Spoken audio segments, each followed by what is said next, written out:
চাচা আমাদের ভাড়াটা। তোমরা খাওয়া দাওয়া করে তারপরে যাবে? না চাচা, খাওয়া দাওয়া করবো না, হ্যাঁ আমাদের বাড়ি অনেক দূর, লেট হয়ে যাবে। কোথায় বাড়ি তোমাদের? সন্ন্যাসী ডাঙ্গা। সে তো অনেক দূর। হ্যাঁ আচ্ছা ঠিক আছে, আসি তাহলে, চ। চাচা চাচা, সালমাকে বাড়িতে কোথাও খুঁজে পাওয়া যাচ্ছে না, ও মনে হয় অন্য কোনো ছেলের সাথে পালিয়ে গেছে। কি বলছিস তুই? হ্যাঁ আমি ঠিকই বলছি। চ চ চ। যে বাপ এত কষ্ট করে মেয়ের বিয়ে দিছে, লাখ লাখ টাকার জিনিস কিনছে, আজ দেখ সেই মেয়ে বাপের মুখে চুনকালি মাখিতে চলে গেল। হ্যাঁ রে, এসব মেয়ে থাকার থেকে না থাকা অনেক ভালো। তুই ঠিকই বলিস, চ। মা মা বাইরে আসো। হ্যাঁ আসছি। তুই তিরপলটা গোছা, ঠিক আছে? টনি টনি, কি রে, কি হলো? গাড়িতে একটা মেয়ে। কে তুমি? ও বুঝতে পেরেছি, তার মানে একটু আগে আমার যে বাড়িতে সামাল আমি আসলাম না, তুমি কি সেই বাড়ির মেয়ে? হ্যাঁ। নামো শিগগিরি। কি হলো, দাঁড়িয়ে থাকলি যে? নামো। তোমার লজ্জা লাগে রে বিয়ের আসে তুই কইভাবে পালিয়ে আসতে? কি অসভ্য মেয়ে রে, এতক্ষণে মনে বাপ মা খোঁজাখুঁজি শুরু করে দিয়েছে, আর তোর গাড়ি চড়ে পালিয়ে এসছে। এসব মেয়েদের জন্য না বাবা মার মান সম্মান ডুবে যায়। টনি, বাপের মেয়ে বাপের কাছে ফিরে দিয়ে আয়। আমি বাড়ি যাব না, আমি একজনকে ভালোবাসি, ওকে ছাড়া আমি বাঁচবো না, ওই জন্য আমি বাড়ি থেকে পালিয়ে এসেছি। যাকে ভালোবাসো তার সঙ্গে পালিয়ে যাবা? তুমি আমার গাড়ি থেকে কেন উঠছো? 2 মাস হলো ও দুবাইয়ে কাজে গেছে। তো দুবাই কাজে গেছো, তো আমি কি করবো? যাও এখান থেকে। না, আমি বাড়ি যাব না, আমি বাড়ি গেলে আম্মা আমাকে মেরে ফেলবে। দয়া করে আমাকে 2 দিন আশ্রয় দিন, তারপর আমি আমার ব্যবস্থা করে নেব। তোমাকে আশ্রয় দিলে সমাজের লোক কি বলবে? কেউ কিচ্ছু বলবে না, আমি ঘর থেকে বেরাবো না, সবসময় ঘরের ভিতরে থাকবো। দয়া করে আমাকে তাড়িয়ে দিয়েন না। ঠিক আছে, ছাড়ো মা, 2 দিনই তো, কিছু হবে না। তো সব কাজে বাড়াবাড়ি।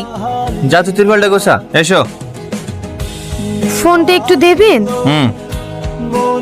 হ্যালো হ্যালো, আমি সালমা বলছি, আমি বাড়ি থেকে চলে এসেছি, একটা বাড়িতে আশ্রয় নিয়েছি, তুমি তাড়াতাড়ি বাড়ি আসো। এই তো 2 মাস হলো এসেছি, এর মধ্যে কি করে বাড়ি যাবো বলো? আমি ওসব কিছু জানিনি, তুমি তাড়াতাড়ি আসো। আমি এখন ব্যস্ত আছি, ঠিক আছে আমি পরে দেখছি, রাখলাম। হ্যালো, এই কি হলো? বুড়ি বুড়ি, কি হয়েছে? কি হলো? কি রে, কথা বল। টনি টনি, তাড়াতাড়ি বাইরে আয়। মা, এর কি হয়েছে? আমি কিছু বুঝতে পারছি না, তুই তাড়াতাড়ি ডাক্তার ডেকে নিয়ে আয়। ঠিক আছে, আমি এখন যাচ্ছি, তুমি ওর খেয়াল রাখো। কি রে, কথা বল। বুড়ি। ডাক্তার বাবু, কি হয়েছে ওর? ভয় পাওয়ার কোনো কারণ নেই, এ তো খুশির খবর, ও মা হতে চলেছে। এই সময় এরকম একটু হয়, চিন্তার কোনো কারণ নেই। আসছি।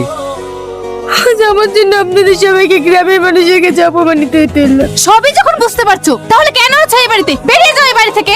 আমাকে আজকে রাতটুকু সময় দিন, আমি সকালের মধ্যে সব সমস্যার সমাধান করে দেব।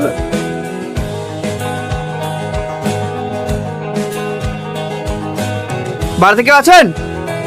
কি ব্যাপার স্যার, আপনারা? আপনার ছেলে কোথায়? কেন স্যার, আমার ছেলেকে কোনো অন্যায় করেছে নাকি? আপনার ছেলেকে ডাকুন, তাহলেই বুঝতে পারবেন। টনি টনি, বাবু একটু বাইরে আয় তো। কি হলো? পুলিশ?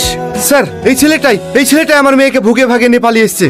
না স্যার, আমি কাউকে ভুগে ভাগে নিয়ে আসিনি, ও নিজের ইচ্ছা আমার সাথে এসছে। বল, যে মেয়েটাকে ভাগিয়ে নিয়ে এসছে সে মেয়েটা কোথায়? স্যার আমি সত্যি বলছি, বিশ্বাস করেন, আমি কাউকে নিয়ে আসিনি। ও মিথ্যা কথা বলছে স্যার, ও আমার বাড়িতে সামাল নিজের বাহানায় আমার মেয়েকে ভুগে ভাগে নিয়ে পালিয়ে এসছে। সত্যি করে বল, মেয়েটা কোথায়? স্যার আপনি বিশ্বাস করেন, আমি সত্যি কথাই বলছি। আমার মিথ্যা কথা? দাঁড়ান ইন্সপেক্টর, খবরদার ওর গায়ে হাত দিবেন না, যে স্ব ইচ্ছায় ওর সাথে এসেছি। আর একটা কথা, আমি তো নাবালিকা নই, তাহলে কোন অধিকারে ওর গায়ে হাত দিচ্ছেন? Sorry madam. দাঁড়ান স্যার, ওদের কিছু বলবেন না? দেখুন, আইনের বাইরে আমরা কোনো কাজ করতে পারি না, ছেলে মেয়ে দুজনে সাবালিকা, তাই এখানে আমাদের কিছু করার নেই। চলো সাহেব। যে বাপ তোকে কোলে পিঠে করে মানুষ করলো, সেই বাপকে তুই অপমান করলি। আজ থেকে জানবো আমার কোনো মেয়ে নেই। আব্বা,